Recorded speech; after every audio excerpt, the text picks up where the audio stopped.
Meet Kara. She's the leader of a small developing country. The economy of her country is largely based on tourism and the export of basic commodities, such as agricultural products and some precious metals. Kara's country is not nearly as technologically advanced as it needs to be to compete in the global economy. Due to this problem, her country is suffering a negative balance of trade, which means it imports more goods than it exports. This also means that there's more money going out of Kara's country than coming into it. Kara wants her country to develop light manufacturing and tech industries, which she hopes will take it from a net importer to a net exporter.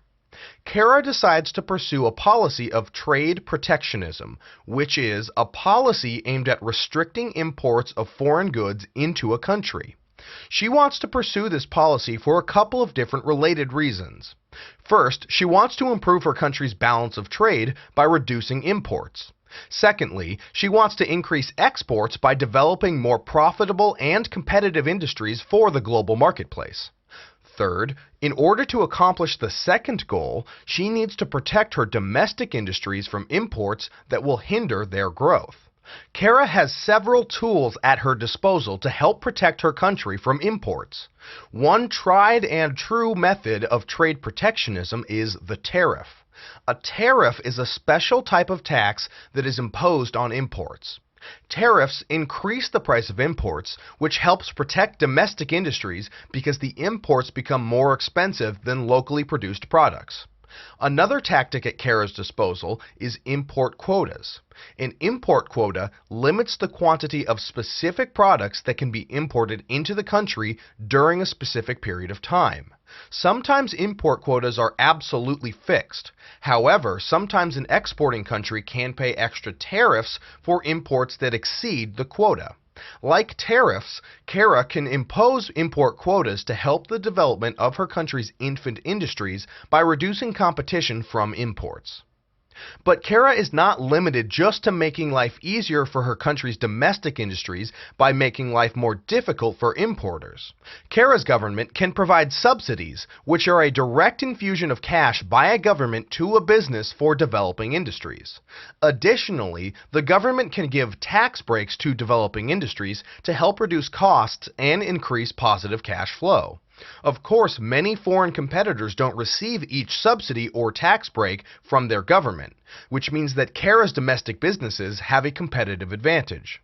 Kara also has to defend against aggressive and arguably unethical trade practices of exporting countries. One such threat is dumping, which occurs when an exporter sells a high volume of products in a foreign country at a lower price than it charges in its own domestic market. Kara's country can respond by imposing an anti-dumping duty on products it believes are being dumped on its market. An anti-dumping duty is a tariff aimed at imports that are dumped on a market.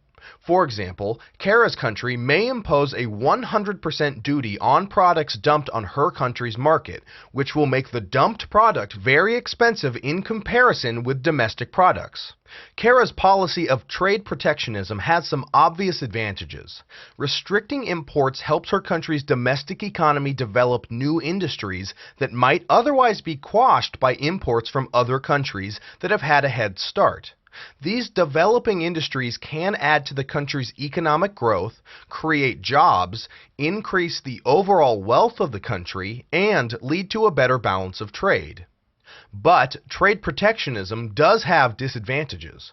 Trade protectionism is not efficient from an economic standpoint.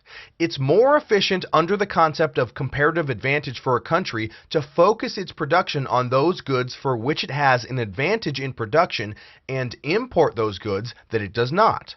Moreover, consumers in the domestic market may also have to pay a premium for a better produced import or be denied the ability to acquire it at all. This may reduce the standard of living of the citizens of Kara's country. Additionally, Kara must remember that the Golden Rule often applies in international trade. Countries subjected to Kara's trade protectionism may retaliate by raising trade barriers against imports from Kara's country. Kara may also decide to team up with other countries through economic integration and selective protectionism.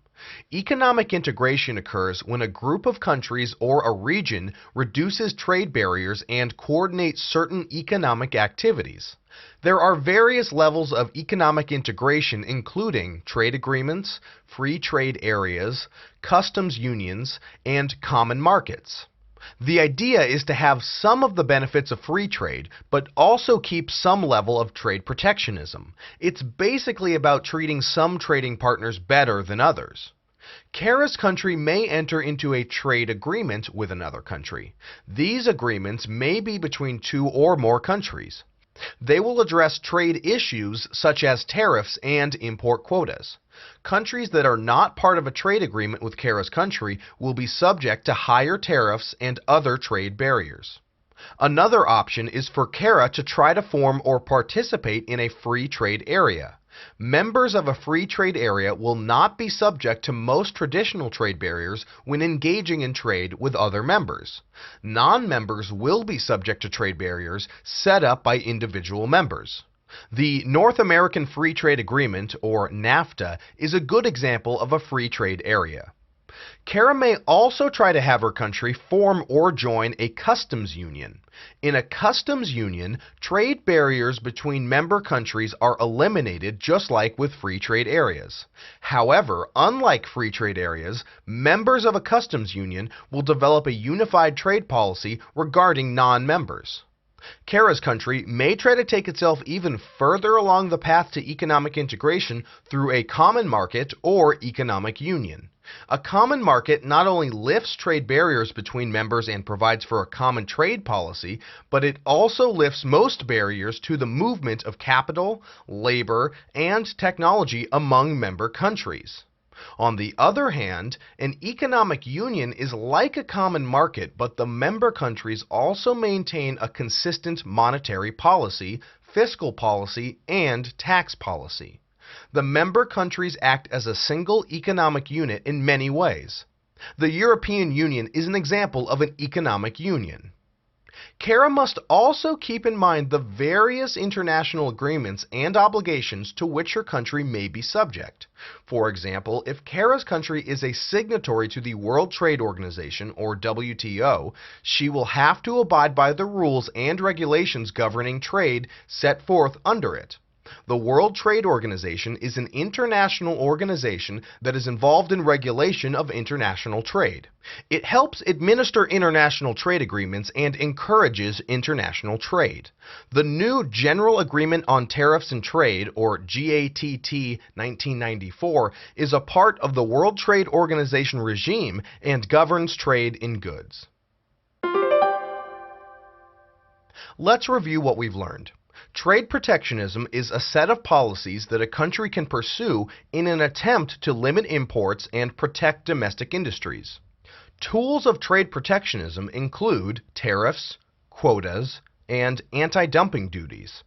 Other measures include use of subsidies and tax breaks given to domestic industries to make them more competitive with imports.